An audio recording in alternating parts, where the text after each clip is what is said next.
샬롬. 인사 나누시기 바랍니다.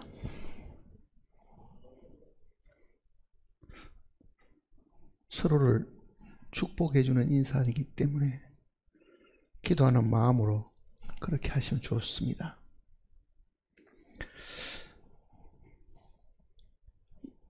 (12월이) 됐는데요, 하루에가 다 가면은 일기를 쓸 때는 그날 있었던 일들을 되돌이켜보고, 연말이 되면은 1년 동안에 무엇을 했는가를 돌아보는 것이 인간들이 평소에 늘 하는 일들입니다. 만일 죽음을 눈앞에 두고 있으면은 내가 생애 동안에 무엇을 했는가는 분명히 한번 깊이 생각하게 될 겁니다. 매일이 되었든지 매년 되었든지 늘 돌이켜보는 일들이 있음으로 인해 가지고 우리는 반성을 하고, 그릇된 것이 있으면 고치려고 하는 것이 사실이 있습니다. 근데 죽음을 눈앞에 두고 정말 내가 살아오는 동안에 어떤 일을 했는가를 한번 돌이켜보면요, 그거는 다시 뉘우치가지고 어떻게 다시 할 수 있는 길은 사실은 없습니다. 해가 바뀌면 내년에는 어떻게 할 수 있지만은요, 곧 죽을 사람이 한 생애 동안에 살아왔던 것을 자기가 잘못을 알았다 하더라도 시간이 사실은 다시 주어지지 않기 때문에 그는 거의 불가능합니다. 그렇다고 하면은 세상 사람들은 관두고 우리 구원받은 그리스도인들이 이 땅에 살아가는 동안에 살다가 죽을 때 어떤 생각을 할 것인가? 그게 남이 아니고 나 같으면은, 만일 내가 오늘 죽는다고 하면은 내가 어떤 생각을 하고 어떤 것을 마음에 크게 후회하고 안타까워할 것인가? 그것은 분명히 우리가 매일 잠잘 때 생각을 해 봐야 됩니다. 왜냐하면 사실은 하루 열심히 일하고 잠자는 거는요, 매일 죽음의 그림자와 같은 것이잖아요. 몸은 꼼짝하지 않고 의식은 그대로 있고, 그게 우리가 잠자는 것인데, 육체는 다 땅에 묻혀도 우리는 의식이 있어 가지고 음부에 있게 되면은 분명히 생각하고 활동하는 그런 일들은 있지만은 몸은 더 이상 함께 하지 않는다는 것을 사실 알게 될 겁니다. 만일 그렇다고 하면은 매일 잠자는 시간이 우리의 죽음이라고 보고 하루 동안에 있었던 일들을 깊이 되돌아본다고 하면은 무엇을 하고 무엇을 하지 않았어야 되는가 하는 것을 생각을 해 봐야 될 겁니다.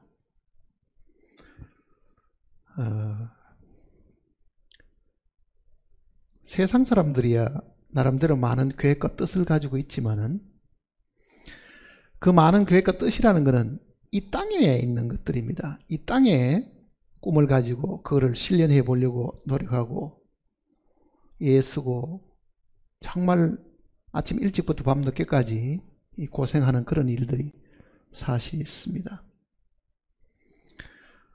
다 육에 속한 것이잖아요. 그런데 그 사람이 죽는 그 순간에 그가 이룩해 놓았던 모든 것들은 이 땅에 그대로 남들이 관리하게 되고 남들이 가지게 되지, 그 사람에게는 아무 의미가 없는 그런 일들도 사실은 많이 있습니다. 그래서 만일 우리가 이 땅에 산다고 하면은 그렇게 살면은 아마 틀림없이 죽을 때 후회하는 일들이 많을 겁니다.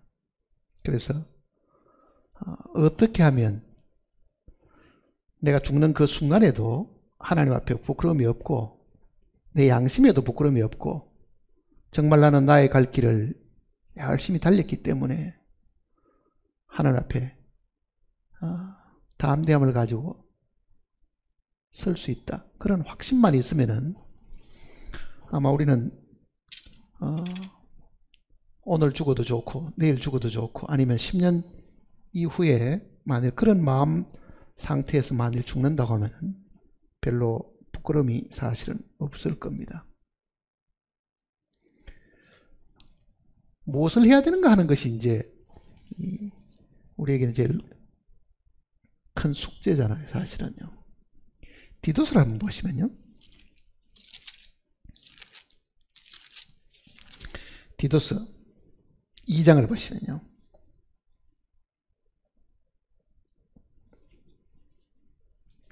(14절입니다)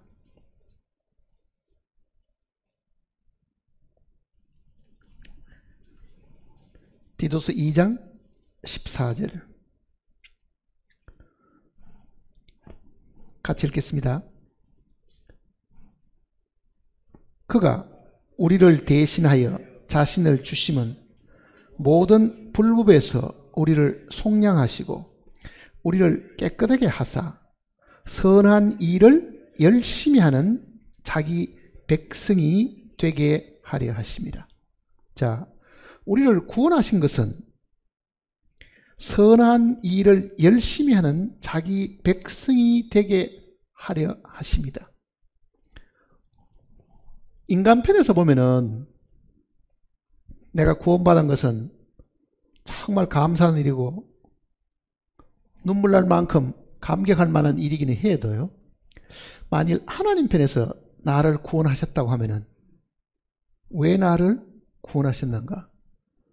나는 지옥의 멸망에서부터 구출을 받은 것을 감사할 수 있지만은 하나님은 왜 그 멸망의 구덩이에서 나를 건지셨는가? 구원하신 분의 목적을 여기에다가 써두었습니다. 그것은 선한 일을 열심히 하는 자기 백성이 되게 하기 위하여 그렇다 그랬습니다. 선한 일을 열심히 하는.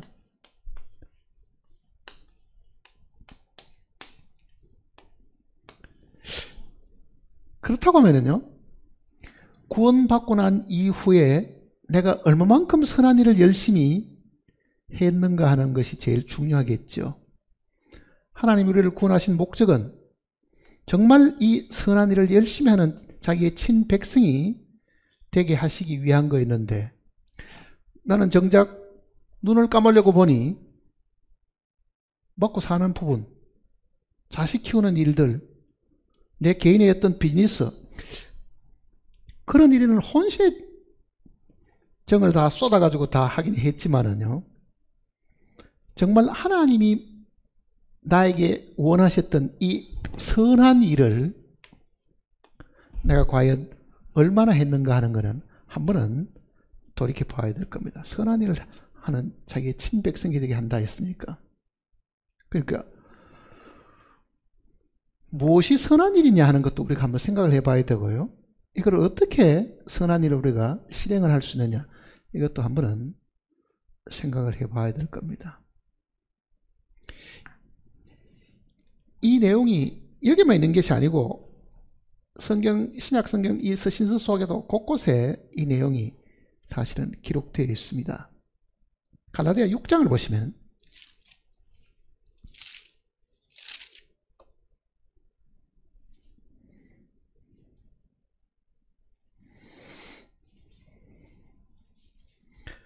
(6장 7절입니다) 갈라디아 6장 7절 스스로 속이지 말라. 하나님은 업신여김을 받지 아니하시나니 사람이 무엇으로 심든지 그대로 거두리라. 무엇으로 심든지 그대로 거두리라. 자, 오늘 우리가 하고 있는 이 일들은 우리가 심는 일입니다. 이 심는 일은 심는 것에 대한 결과가 있다는 이야기를 하고 있는데요, 8절은 그 내용을 두고 하는 이야기입니다. 자기의 육체를 위하여 심는 자는 육체로부터 썩어질 것을 거두고 성령을 위하여 심는 자는 성령으로부터 영생을 거두리라. 우리가 선을 행하되 낙심하지 말지니 포기하지 아니하면 때가 이름에 거두리라. 여기도 보면은 선을 행하되 그러죠. 선을 행하되 낙심하지 않으면, 낙심하지 말지니 포기하지 않으면 때가 되면은 그 열매를 거두게 된다. 그 얘기였습니다. 자, 갈라디아서는 우리에게 지금 우리가 하고 있는 이 일이 분명히 선한 일이 되어야 되는데 이 선한 일을 어떻게 하는가를 지금 우리에게 가르쳐 주는 겁니다. 첫째는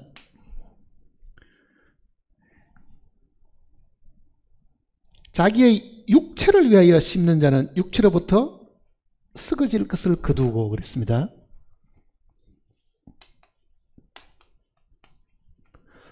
둘째는 육체에게 안 심으면 어디에 심는 겁니까?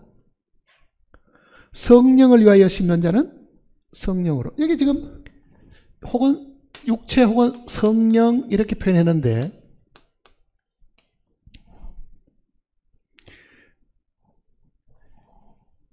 이거를 더 정확하게 이야기하면 이런 얘기입니다. 육체에다가 심으면은 육체로부터, 성령에다가 심으면은 성령으로부터 영생을 거둔다. 그런 뜻입니다. 근데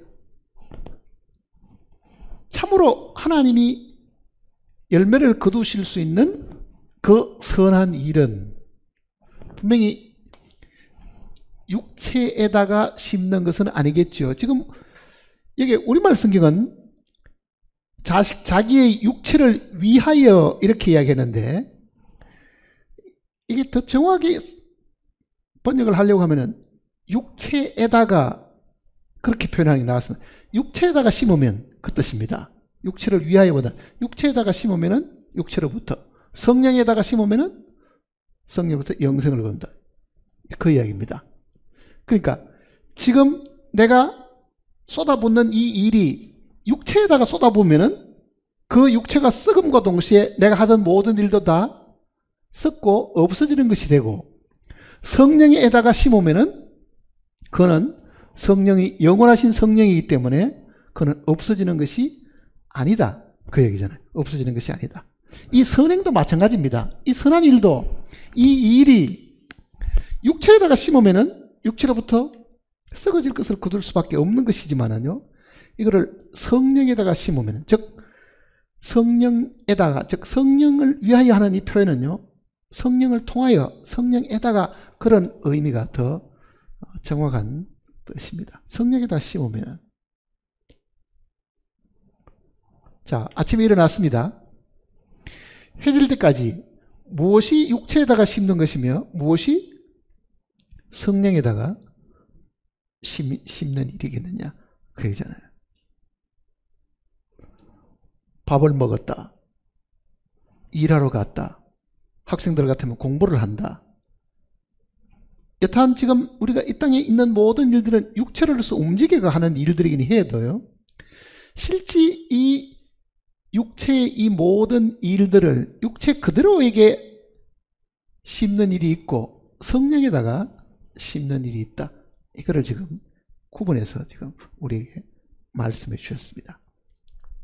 자, 무엇이 육체에다 심고 무엇이 성령에게다 심느냐, 이 내용을 우리가 한번 생각을 깊이 하면서 계시록 3장을 보시겠습니다. 계시록 3장.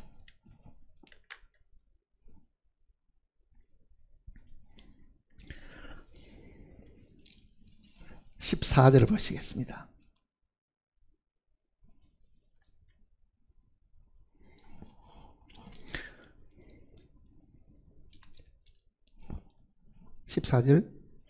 라오디게아의 교회의 사자에게 편지하라.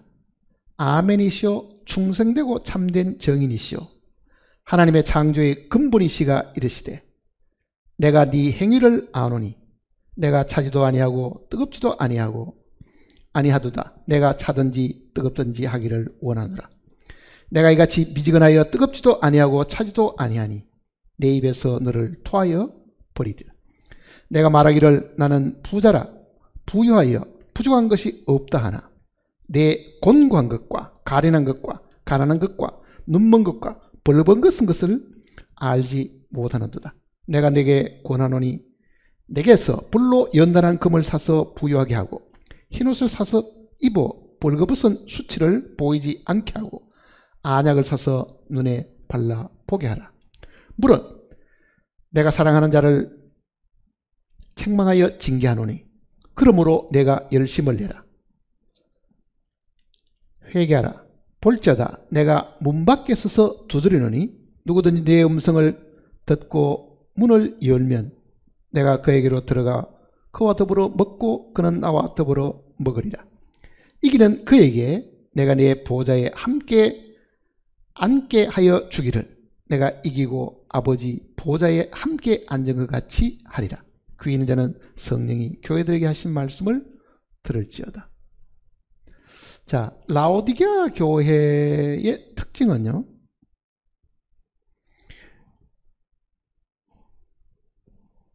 이 사람들이 이렇게 이야기합니다. 17절 보세요. 내가 말하기를 나는 부자라 부유하여 부족한 것이 없다. 이게 라오디게아 교회의 특징입니다. 나는 부자다. 나는 부족한 것이 없다. 그러면 결과가 어떻게 되겠어요? 나는 다 알고 가진 것이 많고 경험도 많이 했고 내만큼 아는 사람도 드물다. 이렇게 말을 한다고 하면은요, 내가 다 할 수 있다는 말과도 같은 이야기입니다. 내 힘으로 무엇이든 내가 다 할 수 있다. 내가 부족한 것이 뭐냐? 내가 가진 이 지식만 가지고도, 내가 가진 이 부만 가지고도 내가 못할 것이 뭐 있느냐?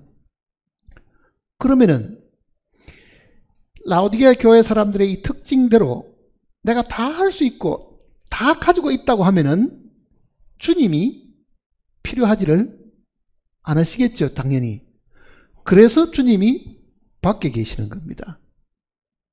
그러니까 지금 20절 보면은 볼지어다 내가 문 밖에 서서 두드리노니 그러잖아요. 문 밖에 서서 두드리니. 그 말은 사실은 주님이 교회 안에 계시고 우리 안에 계시기 위해서 이 땅에 오셨는데 스스로 말하기를 나는 부자인데 이 부만 가지면은 내가 못할 것도 없어. 그러면은 부활의 주님은 우리가 연약하고 부족하고 할 수 없으니까 우리 속에 들어오셔서 대신 행하시기 위해서 오셨는데 내 입으로 내 능력이 있고 다 할 수 있다고 자랑해버리면은 주님이 필요 없다는 말과도 같은 이야기입니다. 그래서 결과적으로는 주님이 밖에 계신다는 이야기잖아요. 밖에 계신다는 이야기.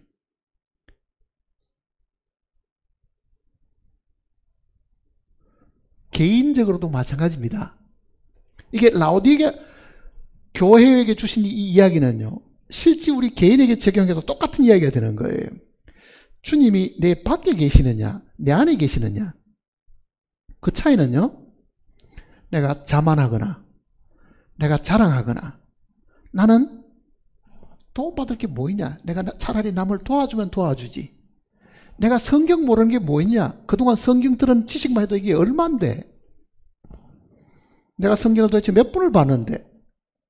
자, 성경에 대한 지식, 자기가 경험한 것에 대한 자랑, 자신감, 뭔가가 남들보다 자기가 더 우월하다고 생각하는 이 일 때문에 결과적으로는 주님이 나를 도와주러 내 안에 들어오실 필요가 없으시다는 말과도 같은 이야기입니다.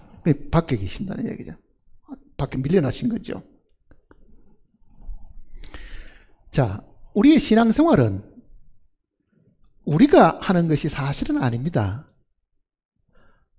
성령이 우리를 통해서 하시는 것이지 우리가 하는 것은 사실 아니잖아요.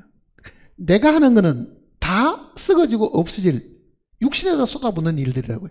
육신의 힘으로, 육신의 노력으로, 육신의 지혜를 따라서 하는 모든 일들은 장차 썩어지고 없어질 것이지 그것은 영구한 것이 아니잖아요.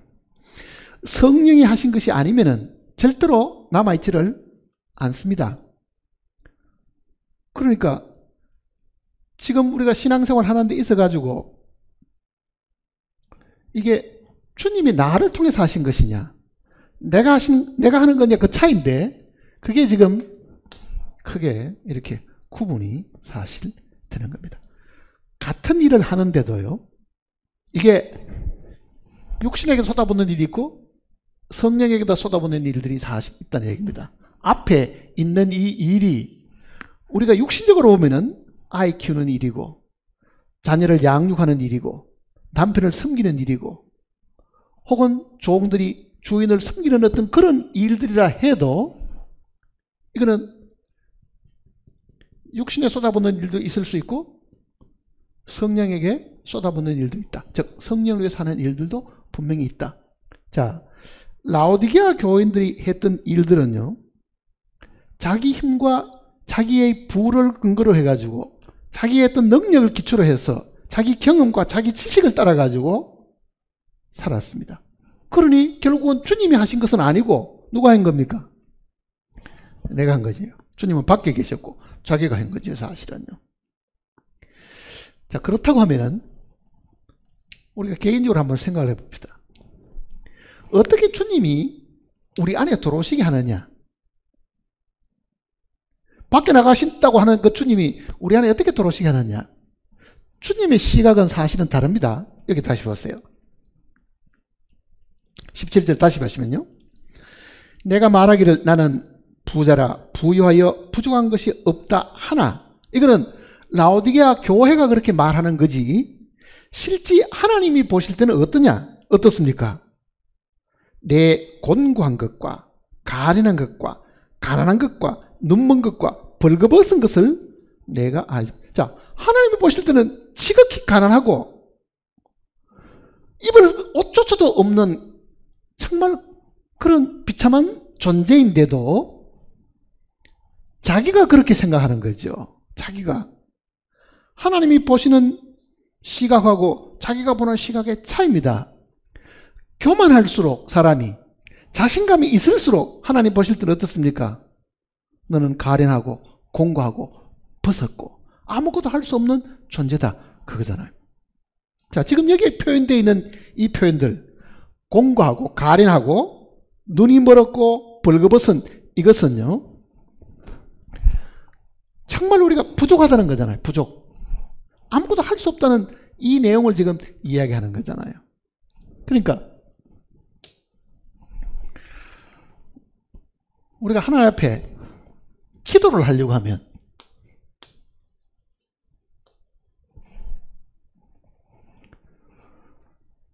기도의 원동력이 도대체 뭐겠느냐? 무엇이 우리로 하여금 기도하게 하느냐? 기도를 밀고 나가는 원동력이 뭐냐? 기도하십니까? 생각을 할 때마다 뜸뜸이 하시겠죠. 아이고, 우리 아들이 아픈데, 우리 아들이 지금 회사에 무슨 어려움이 있다고 하는데, 아이고, 하나님 도와주세요. 아마 길 가다가도 그렇게는 순간적으로 사실은 기도할 수도 있을 겁니다. 사실은 그 기도가 하나님께 응답되는지 안 되는지는 잘 모르지만은 분명히 우리는 순간적으로 어려움이 생기면은 그렇게 하나님께 고하는 일들은 분명히 사실 있을 겁니다. 그러나 정말 하나님이 들으시는 기도는요, 모든 것이 이 기도의 원동력이 되는, 원동력이라는 게 뭡니까? 기도를 밀어붙이지는, 기도하게 하는 강력한 힘을 두고 하는 이야기잖아요. 기도하게 하는 이 뒷받침해 주는 게 사실 분명히 있어야 됩니다.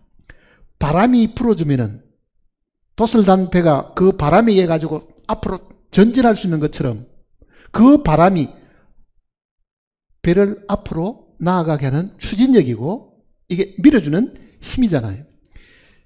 기도하게 하는 강력한 힘이 뭐겠어요? 무엇이 나라 하여금 기도하게 합니까?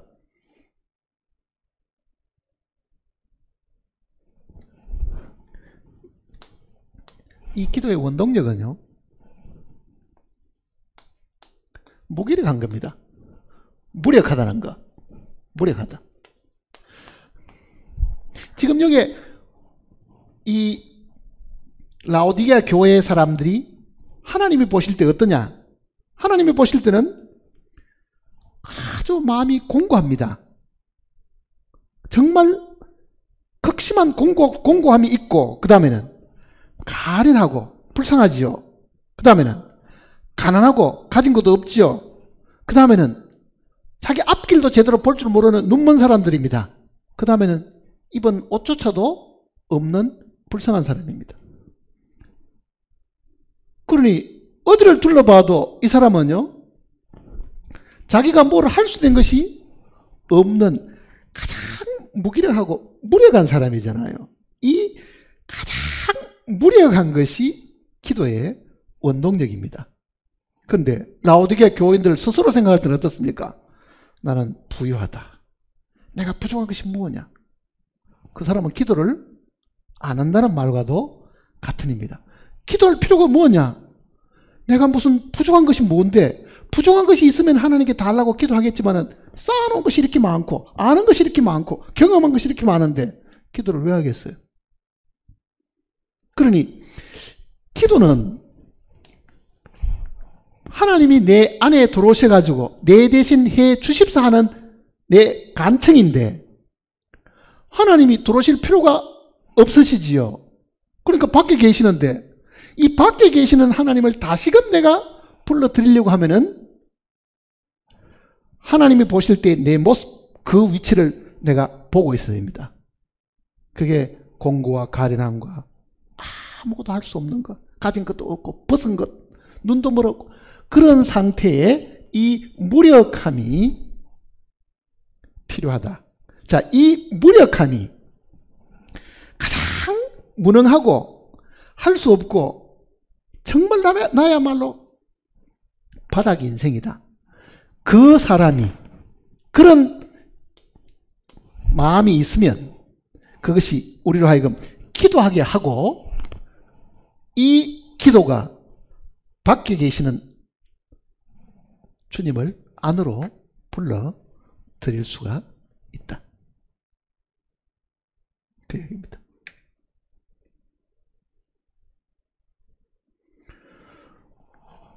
자기가 똑똑하다고 생각하는 사람, 가졌다고 생각하는 사람, 부유하다고 생각하는 사람, 많이 안다고 생각하는 사람 치고 기도하는 사람이 없습니다.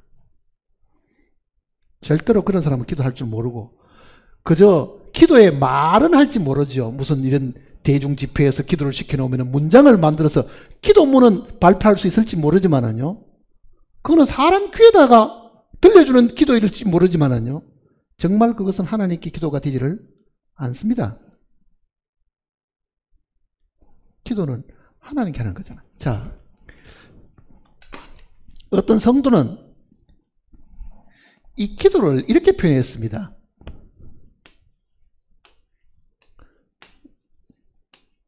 영어로에 숨 쉬는 거다. 기도가 숨 쉬는 거다. 이렇게 표현했어요. 저는 이 이야기를 어릴 때 장로교에 다닐 때부터 이 이야기를 들었어요. 기도는 영혼의 호흡이다. 근데 기도는 영혼의 호흡이라는 그 말만 알고 기억하고 있었지 이게 어떻게 해가지고 이게 영혼의 호흡이 되는지는 사실 잘 몰랐습니다.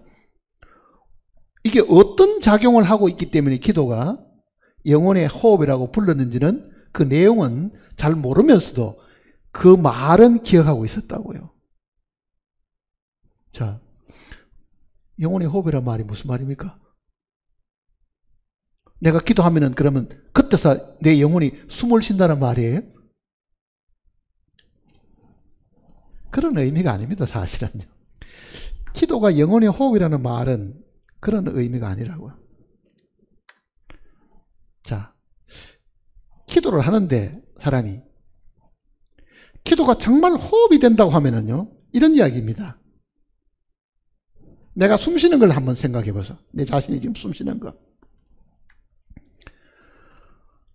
숨을 쉬어야지 하고 숨 쉬는 사람이 있습니까? 의식적으로. 아무도 없습니다. 숨을 의식적으로 쉬면요, 그게 숨이 가파져 가지고 죽게 됩니다. 숨을 쉬어야지. 이러면 금방 숨이 가파져가 결국은 죽어요, 그 사람은요. 자, 호흡이라는 것은 내 의지와 관계없이 하게 됩니다. 왜 그렇게 했어요? 의식적으로 숨 쉬는 것이 아니고, 숨 쉬는 것은 어떤 힘에 의해 가지고 숨을 쉬지 않을 수가 없으니 자연적 숨을 쉬게 된다고요. 왜 그래요? 그거는 공기의 압력 때문에 그렇습니다. 요 피부 여기까지 공기가 짓누르고 있거든요, 지금. 이 공기의 압력이 압박을 주니까 숨을 안 쉴 수가 없고 입을 벌리지 않을 수가 사실은 없는 겁니다. 그러니 공기 압력에 의해 가지고 자연적 숨이 쉬게 되는 것이지 숨을 쉬어야지 하고 내가 쉬는 것은 아닙니다. 그러면 반대로 숨을 안 쉬어야지 하면은 숨을 얼마까지 참을 수 있어요? 그것도 못 하잖아요. 숨을 쉬는 것도 마음대로 못 하겠고 숨을 안 쉬는 것도 마음대로 못 하죠. 그러니까 숨 쉬는 거는 내 노력과 내 수고에 있지 않습니다. 호흡하는 거는 공기의 압력에 의해서 호흡을 하게 하는 거예요, 사실은요. 공기가 나로 하여금 숨을 쉬게 만드는 겁니다. 이 공기 압력이.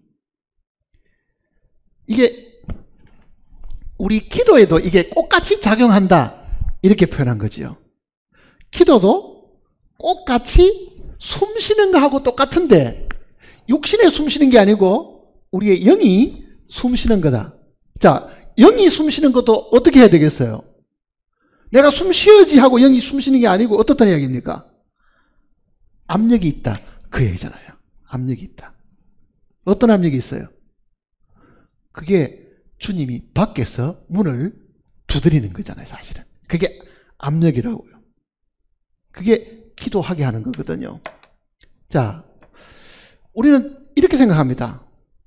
내가 죄를 지었기 때문에 주님 내 안에 들어오십시오. 그러면 주님이 야 이놈아, 네 속이 더러운데 내가 어떻게 그 속에 들어가냐? 너 속을 깨끗하게 해라. 그러면 내가 그게 들어가마. 내가 주님에게 몇 번을 간청하면은 주님은 그제서 한 번쯤, 10번쯤 간청하면 한 번쯤 기도를 들으시고 내 안에 겨우 들어오시는 모양이다, 이렇게 생각한다고요.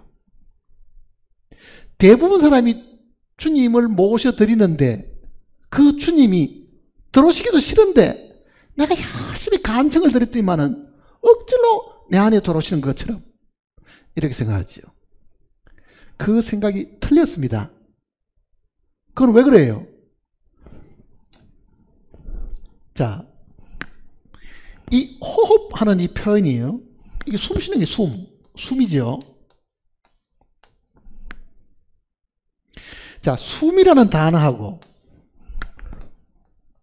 바람, 이 공기입니다, 공기.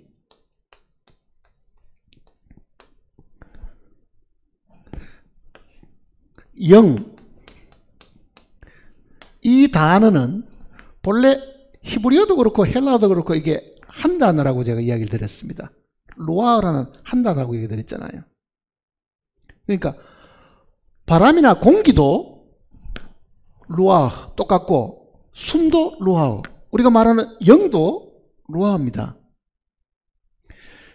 그러니 잘 이해가 안 되면은 공기의 압력, 그게 뭡니까? 영의 압력이다, 그 이야기입니다. 공기의 압력은 영이 짓누르는 거예요. 하나님의 영이 짓누릅니다. 왜 그렇게 했어요?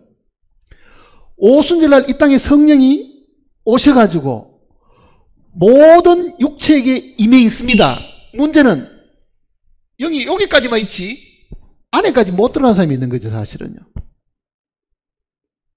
그러니까 성령이 우리 속에 들어온 거는 우리가 믿을 때 우리 속에 성령이 들어오시는 건데 그거는 들어오라고 간청을 해게 들어오는 게 아니라 어떻게 하는 겁니까? 하고 입만 벌려도 공기가 우리 안에 압력에 의해서 제대로 들어오잖아요. 압력에 의해 가지고.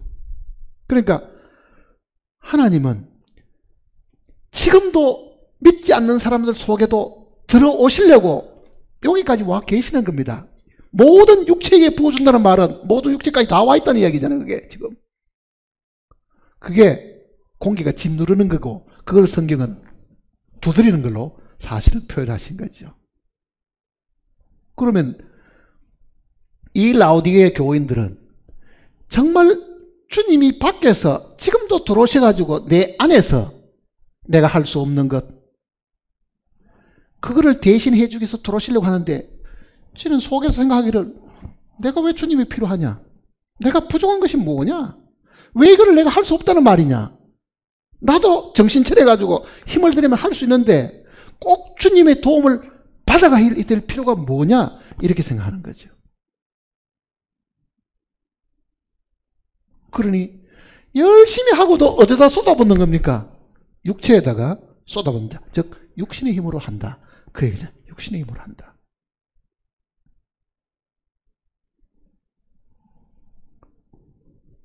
교만한 사람이 따로 있는 게 아니고요. 그 교만은 하나님이 도와주시지 않아도 내 힘으로도 할 수 있다. 하나님이 나를 천국 보내주지 않아도 내가 선행을 행해서 내가 의롭게 살아가지고 얼마든지 이걸 이룰 수 있다. 유대인들이 그렇게 생각하는 거 아닙니까? 율법을 지켜가 의롭게 되겠다 하는 거는요, 하나님이 필요 없다는 이야기입니다. 내가 율법을 지키겠다 그 얘기잖아요. 그걸 왜 못해? 내가 안식일도 지키면 되고 내가 11조 드리면 되고 내가 모세가 가르친 그대로 내가 다 할 수 있는데 굳이 왜 하나님께 도움을 청해야 되느냐? 그렇게 생각하는 거죠. 그러니까 지금 우리가 선을 행하는데 그 선한 일은 실제 보세요. 많은 선한 일 속에는요, 우리가 집에서 할 수 있는 것이 뭐냐? 구원받은 주부는 남편을 섬기고 자녀를 잘 키우는 겁니다. 세상 사람도 남편을 섬기고 자녀를 잘 키우지요. 문제는 이거는 성령이 나를 통해서 하시는 것과 내가 한 것과 그 차이가 있는 거지 사실은. 왜 그렇겠어요? 내가 하는 거는요, 다 이해타산이 있습니다. 내가 이만큼 했는데 남편이 잘해줄 거야. 내가 자식들에게 이만큼 해줬는데 자식들도 나중에 내가 크면은 어떻게 해줄 거야. 다 계산이 거기 깔려 있는 거예요. 그러면은 결국 나중에 섭섭함을 느끼고 나는 어떻게 해줬는데 나한테 이렇게 하다니 이렇게 되잖아요. 대부분요.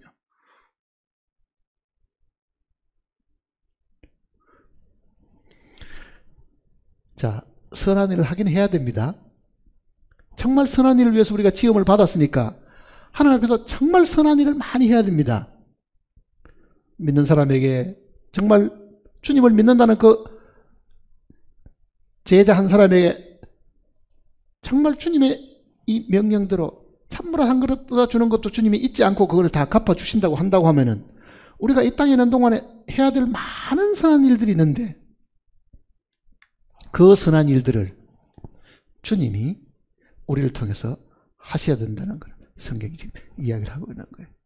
그러니까 왜 우리는 믿음을 가지고 난 이후에 구원을 받고 난 이후에도 주님이 바라시는 이 선한 일을 못하느냐?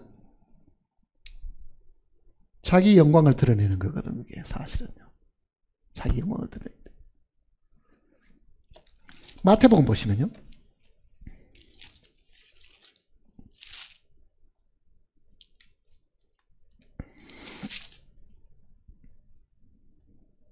오 장을 보십시다.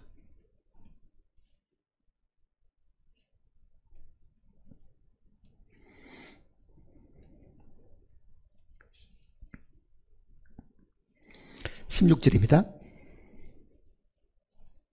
5장 16절.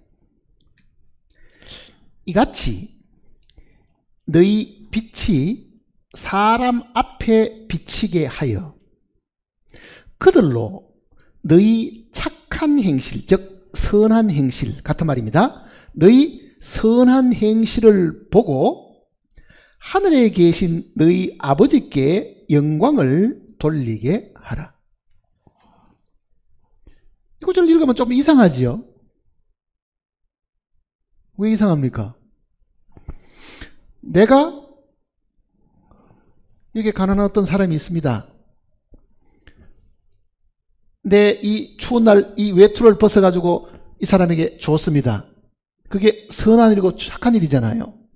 선행을 했습니다. 추운 사람에게 이 겉옷을 벗어서 입혀주었습니다. 이게 선한 일이고 착한 일인데, 그러면 도움을 받은 사람이 나보고 인사 안 하고 예를 들었어요. 하나님 고맙습니다. 만일 그렇게 한다고 하면 나는 어떻게 되겠어요? 이 사람이 나한테 인사를 해야 될 건데 왜 하나님한테 인사하지? 내가 도와줬으니까. 근데 여기는 어떻게 돼 있어요? 선한 행실을 했는데 영광은 어디로 간다는 이야기입니까? 누구에게 가야 돼요? 하늘에 계신 너희 아버지께 영광을 돌리라. 그 말은 무슨 뜻이겠습니까? 하나님이 내 안에서 내 대신 하신 것이면 내가 도와준 그 선행이 누구에게 영광이 돌아가야 돼요? 하나님께 돌아가야 되잖아요. 근데 육신에게 육신을 통해서 선행을 행하면 어떻게 되느냐? 내가 반드시 영광을 얻어야 된다. 그렇게 생각한다는 이야기입니다. 내가 영광을 얻어야 된다. 하나님이 나를 통해서 하신 것이면은 사람이 나한테 인사하면은 내가 어떻습니까? 오히려 인사하지 마세요. 이건 제가 한 것이 아니고 내가 믿는 주님이 나로 하여금 이 일을 하게 하셨으니 영광을 얻으셔야 될 분은 하나님이시지 내가 이거 인사 들었을 일이 아닙니다. 이렇게 돼야 되는데 육신으로 하게 되면 어떻게 되느냐? 내가 그 소리를 꼭 듣고 싶은 거죠. 고맙습니다. 이 연을 어떻게 갚아야 될지. 말로는 아이고 뭐 괜찮습니다 라고 말하지만은요, 만일 정작 그 사람이 나한테 인사 한마디 안 하고 그냥 휙 떨어놓으면 다음에 도와주는 거 봐라, 그 생각 안 하겠어요 그게? 그러니까 내가 칭찬을 기대하고 있다는 거는요, 내가 육신으로 하고 있다는 말과도 같은 이야기입니다. 그게 육신에게 쏟아부는 일이라고요. 성령에 쏟아부는 일이 아니고 육신에 쏟아부는 일이거든요 그게. 그러니 우리 마음이 교만하면 그렇게 된다. 라오디게아 교인처럼 내가 부유하다고 생각하고 하나님도 없이도 내가 이걸 할 수 있다고 생각하면은 반드시 주님과 관계없이 자기가 하고 자기가 영광을 얻게 된다. 그 이야기입니다. 자, 오늘 하루 중에도 좋은 일을 분명히 하신 분들이 계실 겁니다. 정말 양심상 한번 생각을 해봤어요. 이거는 내가 한 것이 아니고 주님이 나를 통해서 하신 것이다. 그게 물질적으로 사람을 도와주는 거 말고 보세요. 어떤 사람이 나에게 비난하고 욕을 합니다. 사실은 내 성격상 그 비난하는 말을 내가 요만큼도 용납할 수 없습니다. 한마디 하면 나는 두 마디를 해서 반드시 이걸 복수해 줘야 되는데, 아침에 성경을 읽고 마음속에 이렇게 생각했습니다. 누구든지 나를 따라오고자 하면 자기 십자가를 지고 나를 따르라 그러잖아요. 자기 십자가를 지고 나를 따르라. 자, 자기 십자가라는 거는요, 주님이 지신 십자가하고는 다릅니다. 주님이 지신 십자가는 나를 포함해서 함께 죽는 십자가지만은요, 주님이 내 십자가를 지고 나를 따라가는 그 내 십자가는 말 안 듣는 자식이 십자가가 아니고요, 술 먹고 바람 피는 남편이 십자가가 아닙니다. 이런 겁니다. 어떤 사람이 나에 대해서 모욕적인 이야기를 합니다.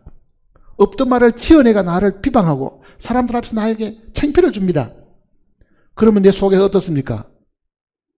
억울하고 분하니까 분명히 나도 그 사람을 향해 가지고 말로 공격을 하든지 아니면 다른 방법으로 그걸 갚아야 되는데, 주님이 하시는 그 말씀대로 상대방이 나를 향해 가지고 없던 말을 지어내 가지고 비난하는 것은 죄잖아요. 사실은요, 1차적인 죄는 그 사람이 지은 거거든요.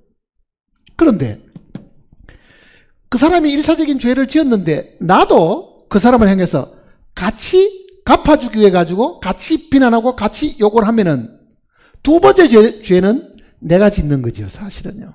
그러니까 처음에는 그 사람 혼자 죄를 지었는데 욕 얻어먹은 나도 대꾸하고 복수심을 키워가지고 억울함을 분노로 폭발하고 아니면 사람들에게 그 사람을 비난한다고 하면 둘 다가 똑같이 이제 죄를 짓는 거지, 사실은. 근데 십자가를 지는 거는 뭐냐? 1차적으로 상대방이 잘못한 죄가 있으면 내가 2차적인 죄는 내가 안 짓는 것이 십자가를 지는 겁니다. 그 말이 뭐겠어요?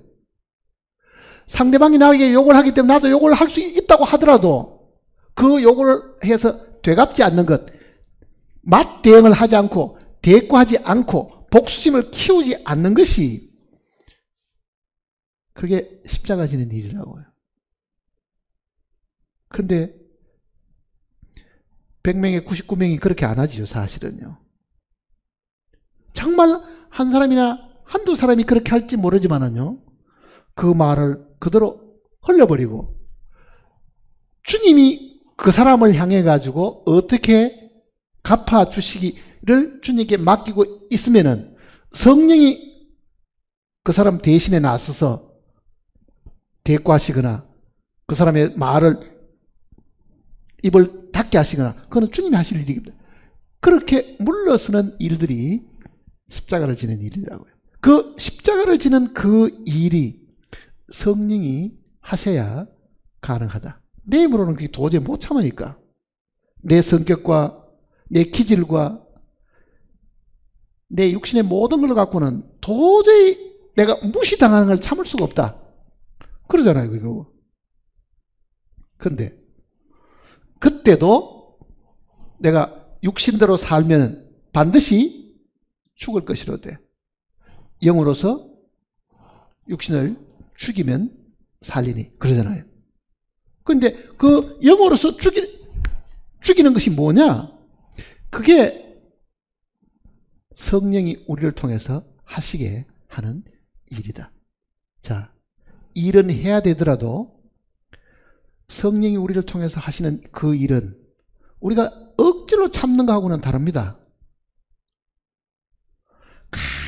간신히 위기를 넘기고 조심조심히 사는 것은 사실은 그것도 육신이잖아요. 사실은요. 육신이거든요. 그러니까 성령이 하실 일은 넉넉하고 여유있게 하시는 것이지 인내하고 참고 견디고 폭발 직전까지 가더라도 여기 이만큼 뭐가 차올라와도 꾹꾹 누르는 거는 그것도 육신이다. 그 얘기잖아요. 그것도 육신이다.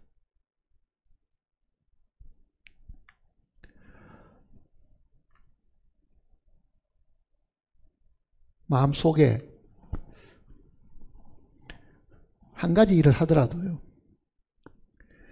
이게 사람에게 하듯 하면은 하나님께 산 것도 사실은 없습니다. 골로새서를 한번 보세요.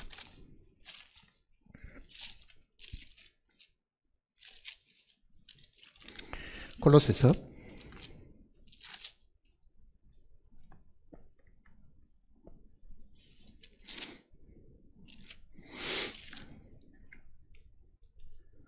3장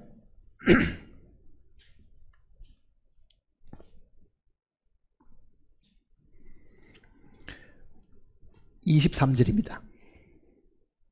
3장 23절. 무슨 일을 하든지. 여기서 말하는 무슨 일은 그 위에 있는 내용들을 전부 다를 이야기입니다.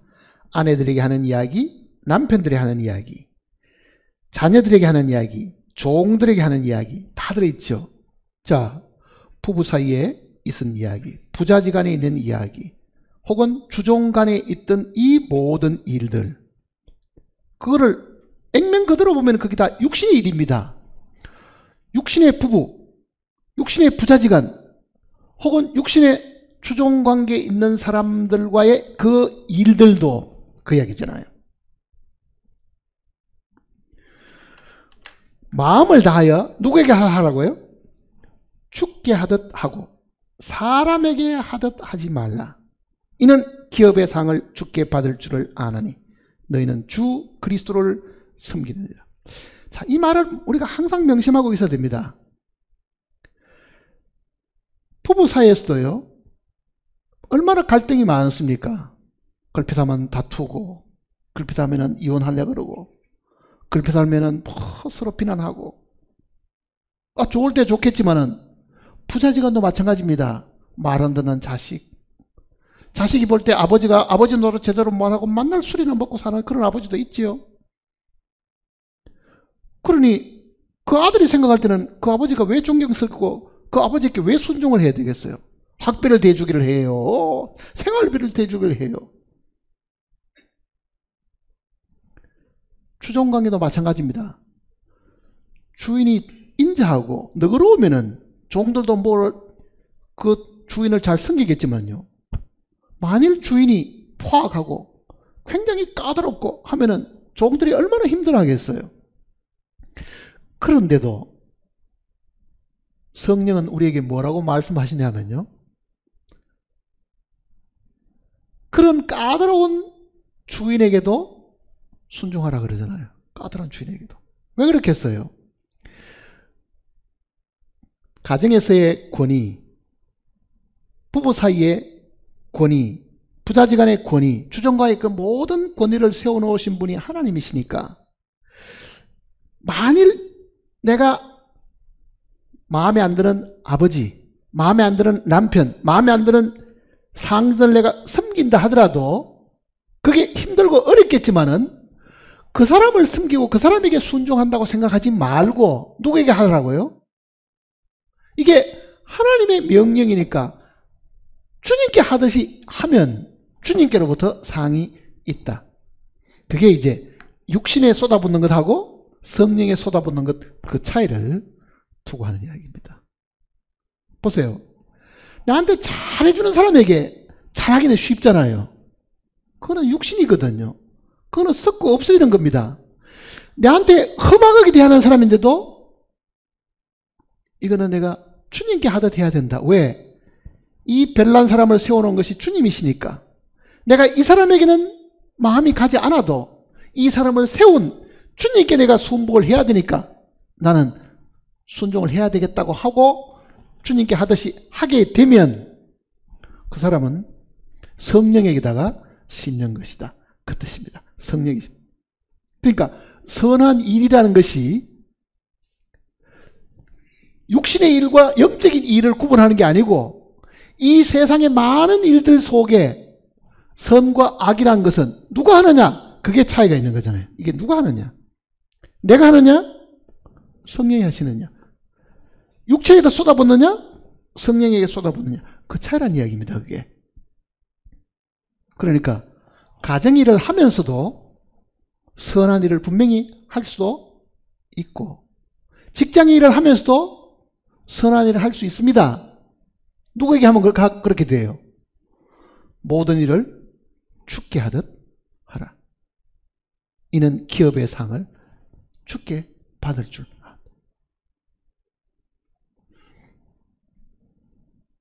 자, 해가 바뀝니다. 한 해 동안에 내가 주님께 순종함으로 주님께 하는 일들이 몇 가지인가는 우리가 기억할 수 있을 겁니다. 적어도. 주여, 내가 이 일도 주님께 한 것이고 이 일도 주님께 한 겁니다. 왜? 이 세상의 일들도요, 하나님이 정해놓은 겁니다. 인간이 타락한 이후에 반드시 수고하고 그 수고의 열매를 먹도록 해놓은 것은 하나님이 정해놓은 거잖아요. 너의 식물은 밭의 채소인즉 내가 얼굴에 땀을 흘려야 수고하여야 그 말이 주어진 거는요. 그것도 분명히 하나님이 해놓으신 일들인데 내가 돈 버는 그 일들도 육신의 일이 될 수도 있을 뿐 아니라 우리의 마음의 자세에 따라서 그것이 선한 일이고 하나님 앞에 순종하는 일이 될 수도 있다는 것을 이야기를 해주고 있는 겁니다. 자, 선한 일이 되려고 하면은 기도를 해야 되는데요. 기도는 우리가 하나님을 향해서 입만 한번 딱 벌리는 거하고도 같은 거라고요.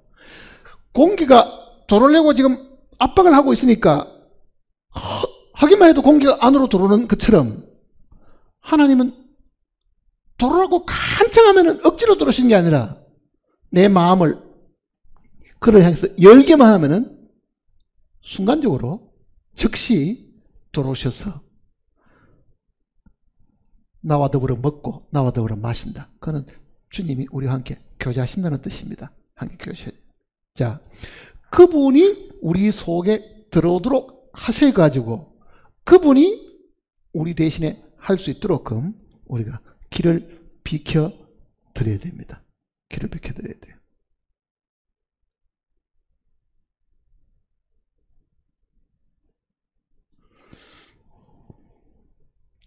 기도를 하셔야 됩니다.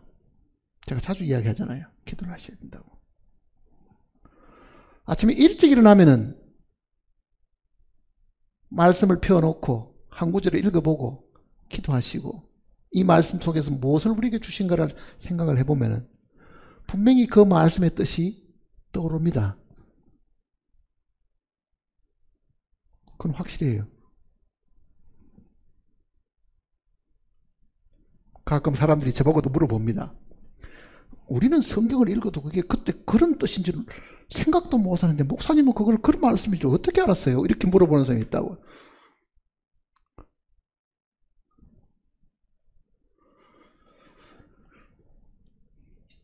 기도를 자랑하려고 하는 건 아니지만은요. 기도 시간을 사실은 정해놓고 부지런히 해야 됩니다. 정해놓고.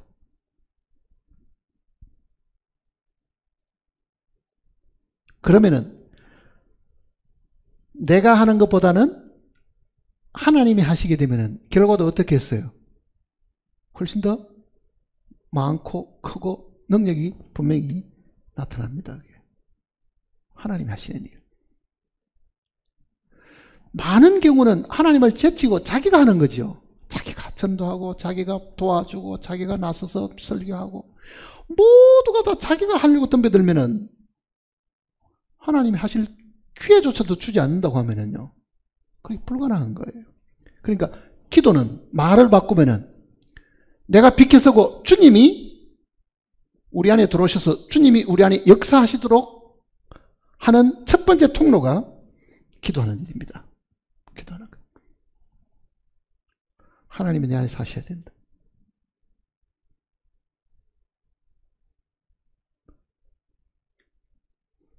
그러니까 기도하지 않는다는 말은 말을 바꾸면은 숨을 쉬지 않으니까 숨을 안 쉬면 공기가 들어올 수가 없으니 마치 주님도 우리 안에 들어올 수가 없으시고 우리 안에 안 계시면은 우리 대신에 주님이 어떻게 일을 하시겠는가? 그 얘기입니다.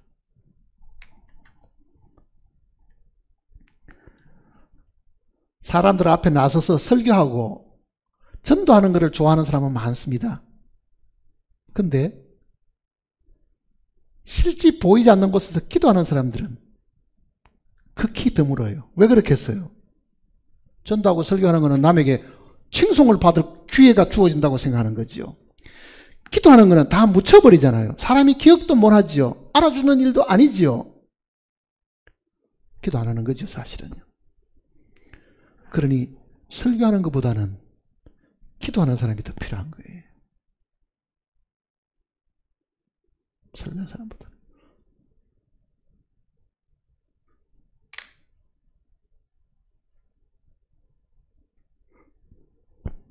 저도 어느 날 하나님 앞에 그렇게 기도하기 시작했습니다. 저로 하여금 말씀을 전가하는 것보다는 기도하는 사람이 되게 하십시오. 기도하는 사람.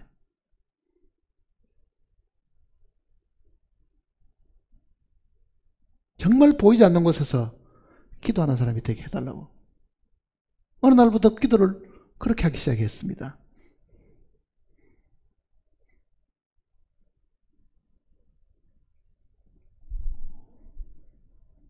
붙들고 기도할 때는 어떨 때는 몇 시간을 붙들고 기도합니다. 몇 시간을 두고.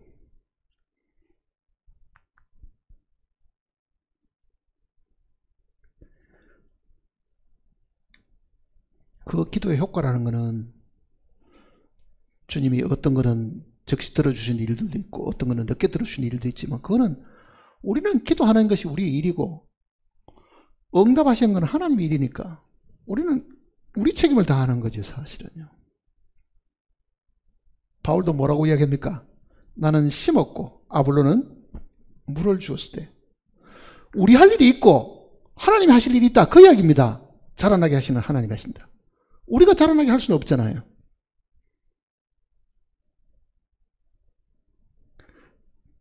우리는 기도하고 하나님은 응답하시고. 근데 기도도 안 했는데 뭐를 얻겠어요? 저희가 얻지 못하면 구하지 아니하며 그러잖아요. 얻지 못하면 구하지 아니하며.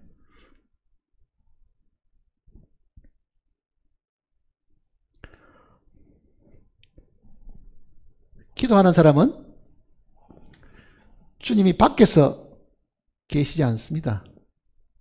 주님이 안에 와 계십니다. 기도 안 하는 사람은 주님이 밖에서 계십니다.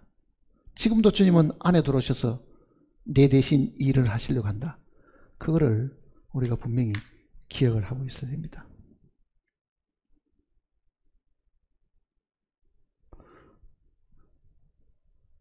기도가 호흡이니까요.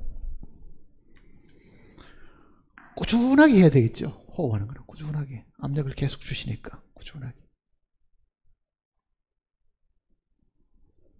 오늘 잠시 기도하고 말고 그게 아니고 꾸준하게 사실 기도해야 됩니다.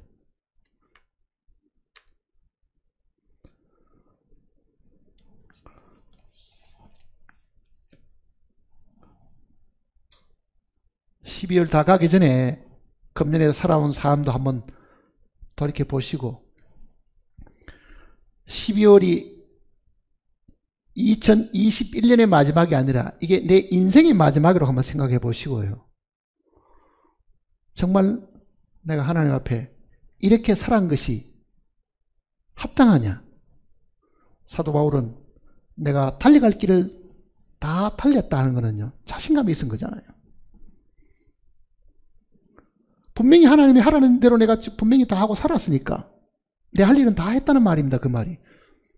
우리도 그 정도의 담대함을 가지고 주님 죽음을 맞이하면은 분명히 칭찬과 상급을 받게 될 겁니다. 사실은 언제 죽을지는 항상 우리 눈앞에 와 있다는 걸 항상 생각을 해야 됩니다. 그게 멀리 있는 게 아닙니다. 죽음이라는 것이 가까이 있는 거예요. 가까이. 기도하십니다.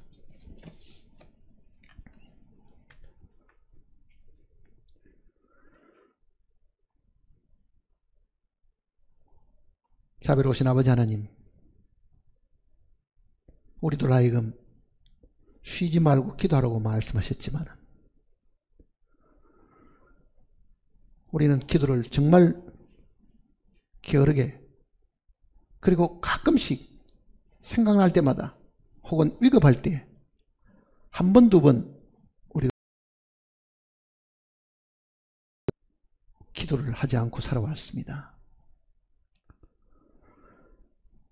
모든 그리스도인들이 이 땅에 살아가는 동안에 항상 기뻐하고 쉬지 말고 기도하고 범사에 감사하는 것이 생활의 표준으로 가르쳐 주셨지만 정말 우리는 이 세 가지 중 어느 한 가지도 제대로 실천하고 살지를 않고 있음을 인정하지 않을 수가 없습니다. 우리의 게으름과 나태함과 불순종함을 주님께서 용서하시고 이 순간 이후에라도 우리의 마음이 하나님을 향하게 하시고 항상 하나님을 향해서